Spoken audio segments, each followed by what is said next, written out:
Hello guys, pupunta nga pala kami sa Sipalay, Bacolod sa Manami Resort. Going there, nag-Cebu Pacific kami. Check-in. Shuttle to the airplane. Sa airplane na. Then, yun guys, pababa na kami. Malapit na kami bumaba. Medyo maggulo yung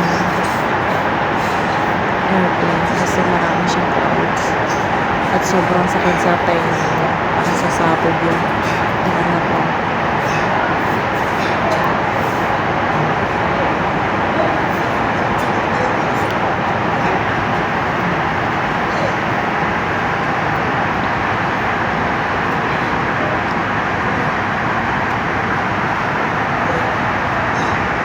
Sobrang dami ng clouds.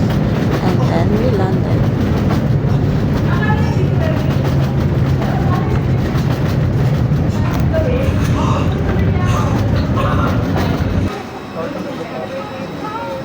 Pinauna mo nang bumaba yung iba kasi meron kaming kasama naka-wheelchair kaya kami yung pinaka-last. Yan. Tapos na sila. Ubos na yung mga passenger. Kami naman, it's our turn. And now, we travel to going to Sipalay, Manami Resort. Ang travel namin guys is 8 hanggang 12:08. Ganun kalayo siya. But worth it. Worth it yung travel. Ang ganda ng tanawin. Pagdating sa resort, sobrang ganda. Breathtaking. Nature lover ka, mag-enjoy ka talaga. Sobrang ganda. Yan. Nandito na. Dumating na kami sa Manami Resort. Pagdating namin, sinundo nga pala kami ng shuttle ng Manami. At pagdating namin, binigyan kami na bracelet. Kami rin. Wow! Bracelet. Ako naman kami. Christmas tree. Dahil Christmas na complimentary sugarcane juice. Going down. Yan. Ito yung daan pababa ng buffet. Sa dining area. Doon sa baba. Yan.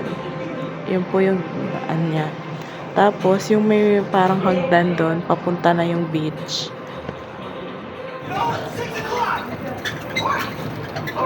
After check-in, akyat na kami sa villa namin. Sa 402.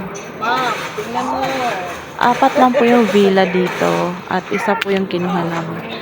Villa 402. Yan. Kasama ko yung aking madam. Paakyat na kami sa pinaka-tok-tok. Kami po yung second sa pinaka-tok-tok. Kasi yung pinaka-tok-tok daw po is helipad.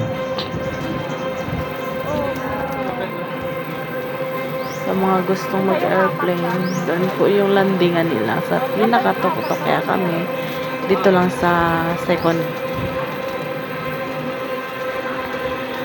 Ang ganda rin ng pag-akyat. Sobrang tarik.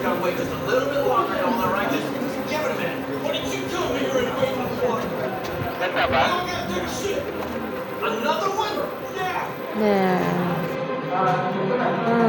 Sobrang taas. At nandito na kami sa aming villa at may sumalubong sa aming bayawak. Ayan siya, oh. Hello. Sumalubong siya sa amin. Ayan. Laki-laki. Para siyang bata pa. Yan po yung tanawin. Sobrang ganda. Worth yung travel namin ng almost 5 hours. Swimming pool.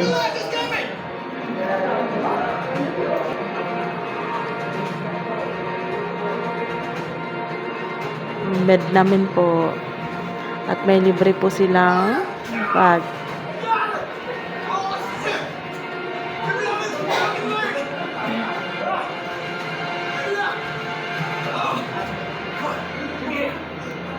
Ito nga pala yung scenery na makikita mo sa bintana.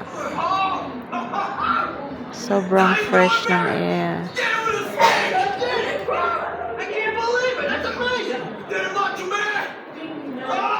At may massage po sila. Libre lang po yung massage.